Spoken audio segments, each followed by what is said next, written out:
Irmãs, que Deus Espírito Santo, que nos tirou das trevas para a sua maravilhosa luz, a luz de Cristo, também nos ilumine quando queremos meditar então na sua palavra, especialmente neste evangelho que acabamos de ouvir.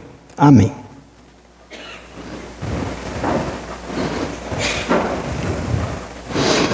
Meus irmãos e irmãs, em Cristo Jesus, nós acabamos de ouvir o relato aí de João capítulo 9, que conta a história de um cego de nascença.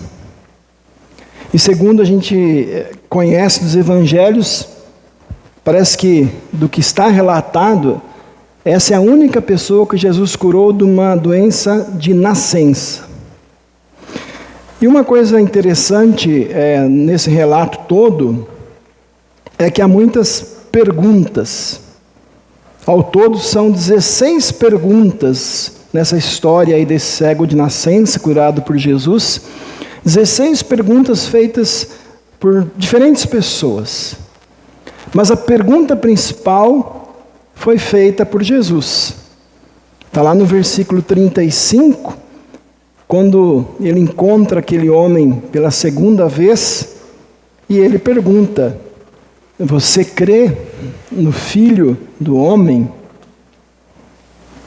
Você crê no Filho do Homem? Em outras palavras, Jesus estava perguntando para ele: você acredita no Messias? Você crê que eu sou esse Salvador prometido por Deus? Essa pergunta, meus irmãos, ela não foi feita só para aquele homem. Essa pergunta ela é feita para todas as pessoas que, desde aquele dia até hoje, e até o mundo, enquanto o mundo existir, para todas as pessoas que leem este evangelho.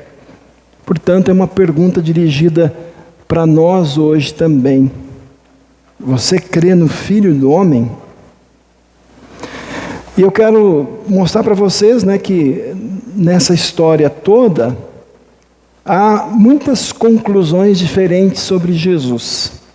De um lado estão os fariseus. Os fariseus são líderes daquela época, religiosos. Eles aparecem muito no Evangelho de João, sempre tentando criticar Jesus, tentando achar algum defeito, algum erro em Jesus. E aqui, mesmo com toda a evidência do milagre de Jesus, porque os pais foram interrogados e falaram: não, ele nasceu cego mesmo, não era alguém que estava fingindo.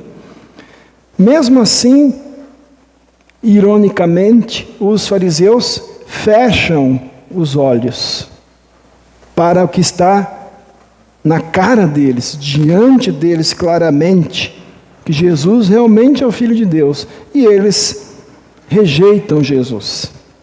Consideram Jesus, mais para frente, a gente sabe disso, culpado, digno até de morte.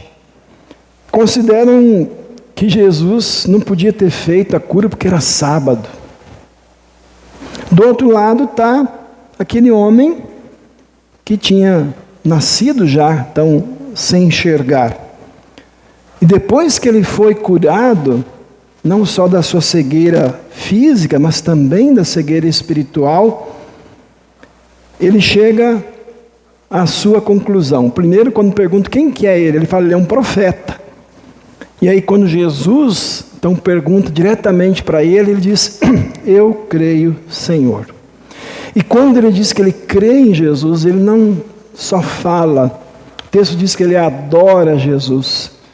O que era adorar Jesus?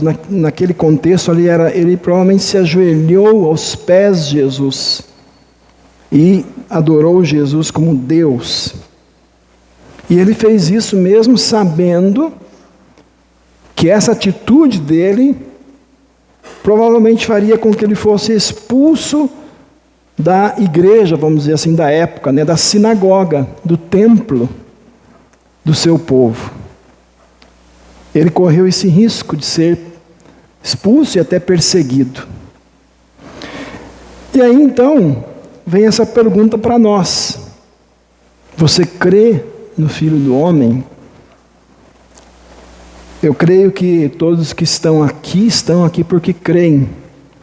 Mas para a gente pensar mais nessa pergunta, eu quero falar um pouquinho mais do que aconteceu então nessa história toda. Primeiro, o Evangelho diz que era um cego de nascença.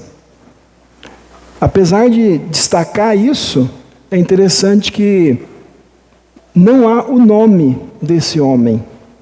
Não tem o nome dele. Como muitas outras pessoas que Jesus curou, não se menciona o nome. Alguns sim, outros não, mas muitos não. Ele é só chamado de um homem que era cego. E isso já pode significar algo para a gente. De certa forma, a gente pode dizer que o nome daquele cego de nascença poderia ser o meu ou o seu. Por quê? Porque a Bíblia diz que, embora poucos de nós talvez tenham nascido com algum problema físico, todos nós nascemos espiritualmente cegos. Espiritualmente cegos. A gente nasce sem a fé, sem a possibilidade, a capacidade de poder ver o Deus verdadeiro, de conhecer verdadeiramente o Deus que salva. O apóstolo Paulo, ele é muito enfático na epístola de hoje. Ele fala: vocês antes eram trevas. Assim como Jesus fala, eu sou a luz, Paulo diz, vocês eram trevas. Quer dizer, não havia em nós nenhuma luz. Assim como aquele homem então era cego desde o seu nascimento, ele era cego fisicamente, também espiritualmente, nós nascemos espiritualmente nas trevas do pecado. Uma outra coisa interessante que chama atenção, aquele cego não foi procurar Jesus. Jesus é que foi ao encontro dele. Jesus o viu e foi ao encontro dele. Assim também é com a gente. Nós não chegamos a Jesus pelas nossas próprias forças, decisões ou capacidades. Sempre é Deus que busca a gente. Vocês devem lembrar da explicação do Lutero sobre isso, no terceiro artigo do Credo, Creio que por minha própria razão ou força eu não posso crer em Jesus, meu Senhor, nem vir a Ele. Mas o Espírito Santo me chamou pelo Evangelho, e aí ele continua, Quer dizer, sempre é Deus que chama o pecador. Sempre é Deus que ilumina a pessoa e conduz ela à fé. Isso Ele faz, nós sabemos, pela Sua palavra, pelos sacramentos. Antes eu comentei isso já, Quando os discípulos veem aquele homem cego, a pergunta deles é: quem que pecou para que ele nascesse cego? Ele ou os pais dele? É uma pergunta até curiosa, porque se fosse para ele pecar e nascer cego, ele teria que ter pecado dentro do ventre da mãe ainda, Mas essa era a ideia que muita gente tinha naquela época, no tempo de Jesus. Que doença sempre é um castigo de Deus por algum pecado específico. E hoje ainda muita gente pensa assim, Talvez eu já falei isso aqui, mas eu sempre me lembro, isso ficou muito marcado para mim,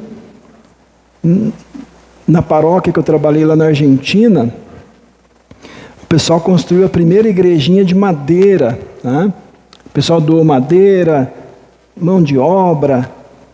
A Neide deve lembrar do seu Beno, Seu Beno era um senhor já de idade. E no dia da inauguração daquela igrejinha de madeira, muito bonita, muito bem feita, ele foi dar um testemunho. Ele falou assim: eu estava aqui um dia, trabalhando aqui na construção da nossa capela, da nossa igreja. Passou um conhecido e falou assim: Beno, pagando os pecados, Que ele estava lá, trabalhando, na igreja, pagando os pecados. E aí ele disse assim: eu respondi para aquele conhecido: não, eu estou aqui exatamente porque alguém já pagou pelos meus pecados. É um testemunho muito bonito. Então, é isso. Como eu falei, algumas doenças às vezes são consequências, né, de maus hábitos, né, alimentares, vícios, enfim. Mas não são castigos de Deus.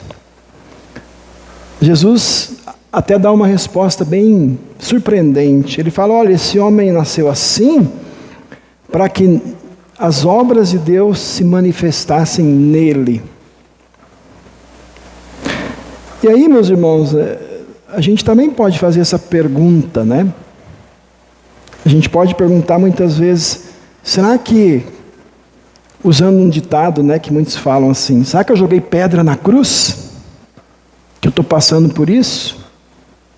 Será que o meu pai, minha mãe, meu avô, minha avó, meu primo que morreu ano passado, tão jovem, será que ele está pagando algum pecado?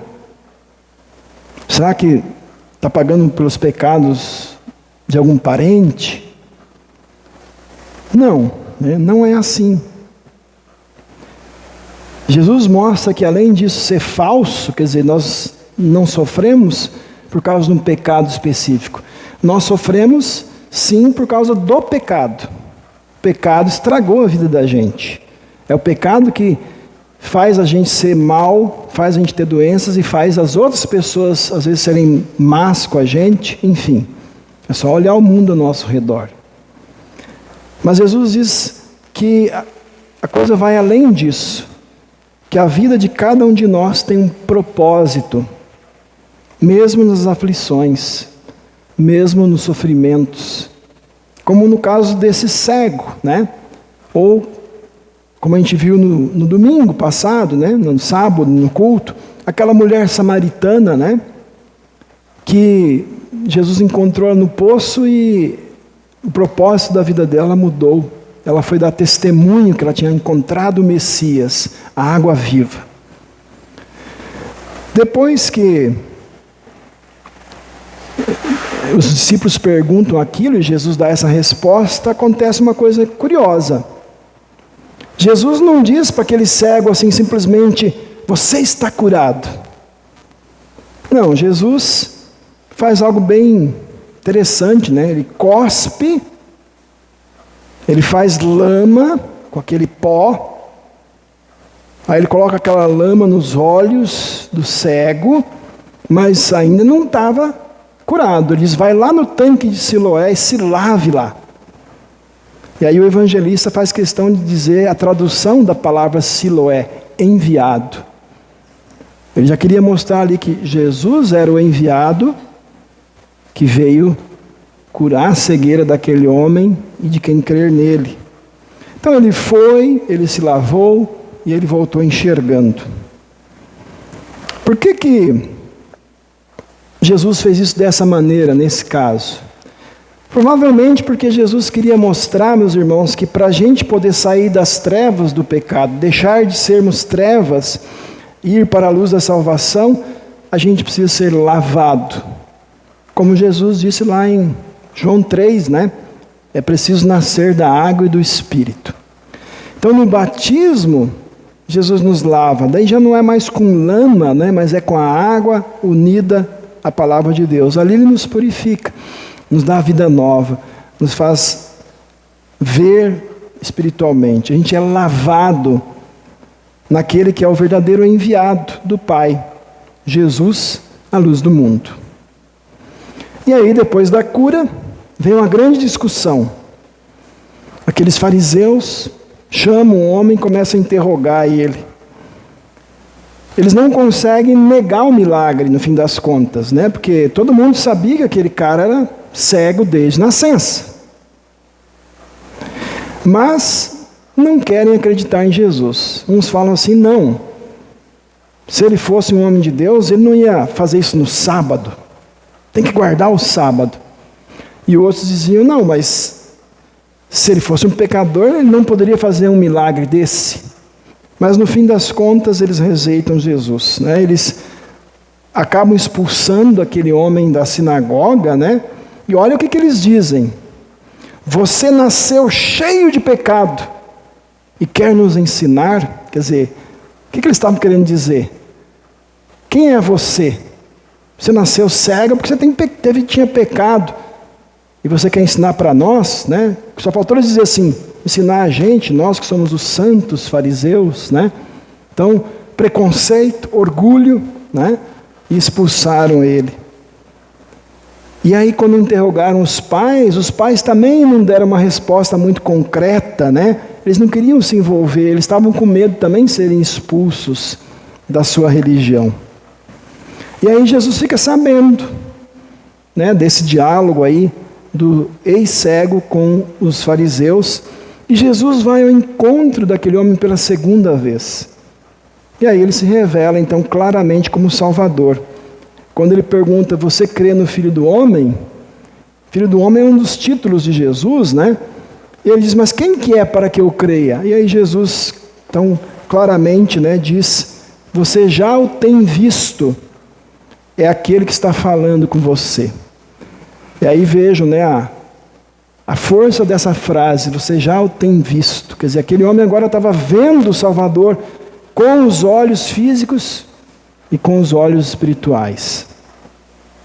E aí, com esse homem, meus irmãos, se cumpriram as palavras do Salmo 27, que diz assim, ainda que meu pai e minha mãe me abandonem, o Senhor me acolherá.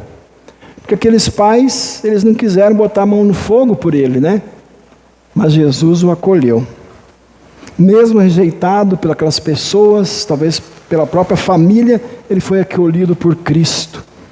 E aí Jesus pergunta de novo, você crê no Filho do Homem? E a resposta dele então foi muito simples e direta, eu creio, Senhor. E aí ele adora Jesus. Meus irmãos, essa também pode ser a nossa confissão, né?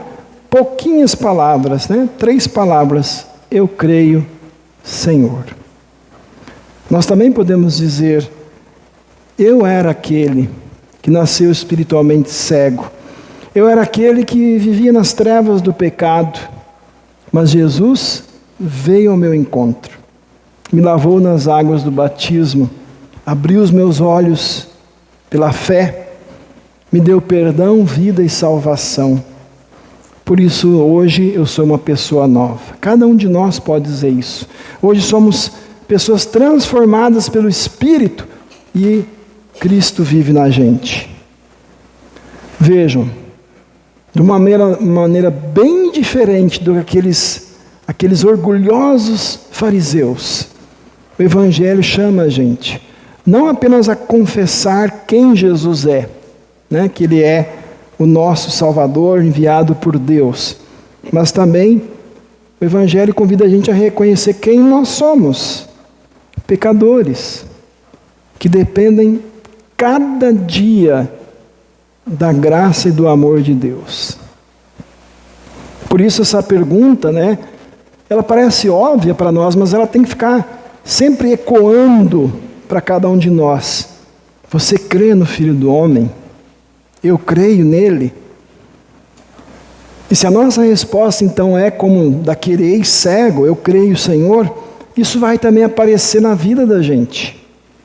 Nós somos chamados, como ele, a confessar Jesus sem medo e a adorá-lo. E o que quer dizer na sua vida, na minha vida, adorar Jesus?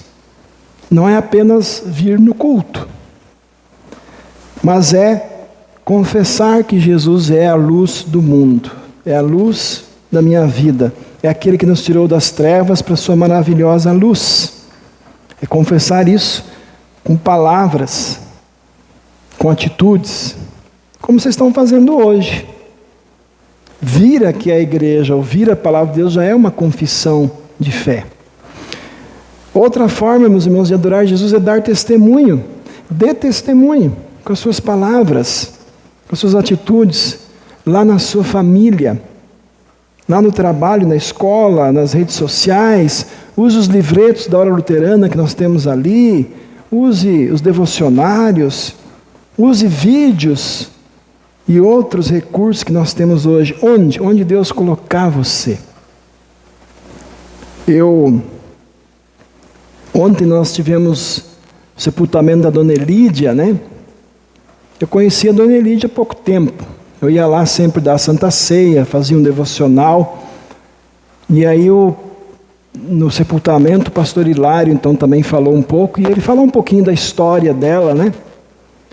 E ele disse, olha, lá na igreja, lá tem a mão da Dona Elídia, né? Porque ela, com o departamento de servas, ajudou muito a construir. Ela era uma serva fiel, né? É bonito quando alguém pode dar um testemunho desse de um irmão ou de uma irmã que Deus chamou. Então ela dava testemunho sendo fiel na sua vocação. Certamente dava testemunho também da sua fé para a sua família.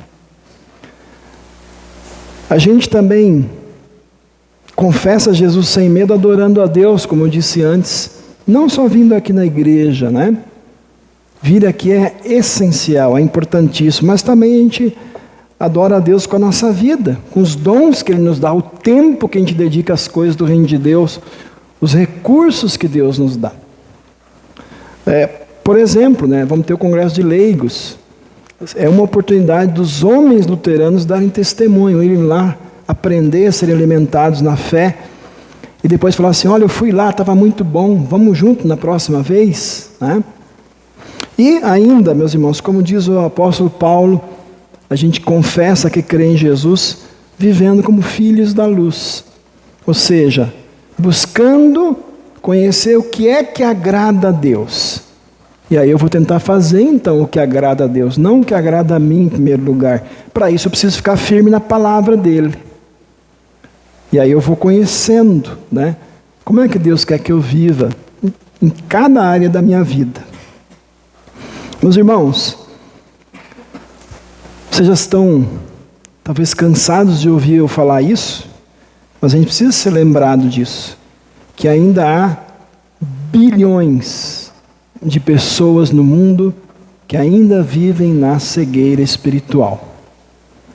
A gente tem aí talvez 5 bilhões de pessoas que não creem em Jesus, pelas estatísticas, né? Muita gente que ainda está nas trevas do pecado. Isso não quer dizer que todo mundo é ruim. Muita gente que não conhece Jesus são pessoas boas diante do mundo, mas elas ainda vivem nas trevas espirituais. Elas ainda não conhecem o Salvador, o único que pode levar eles para a vida eterna. Bom, quem é que Deus usa para levar a luz do mundo para essas pessoas? Eu e vocês. Leva para elas Jesus, nosso Salvador, para que eles também creiam e sejam salvos.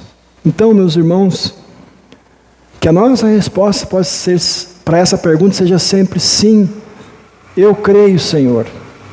E que a partir dessa resposta, então, a gente possa levar Jesus, a luz do mundo, para todo mundo que Deus colocar no nosso caminho. Que assim seja. Amém.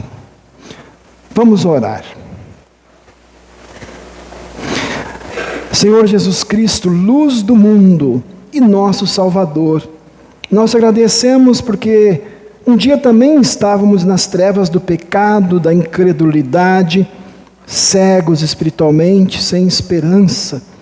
Mas Tu vieste ao nosso encontro, abriste os olhos da nossa fé e nos trouxeste para a Tua maravilhosa luz. Conserva-nos sempre firmes nesta fé, ó Senhor. Ajuda-nos a responder todos os dias a Tua pergunta com confiança e alegria e dizer, eu creio, Senhor. Dá-nos sempre coragem para confessar o Teu nome diante das pessoas em palavras e ações e para viver como filhos da luz, buscando sempre aquilo que agrada a Ti. Usa a nossa vida para que outros também conheçam a Tua luz, recebam perdão, encontrem salvação plena em Ti. Em Teu santo nome, ó Jesus, nós oramos. Amém.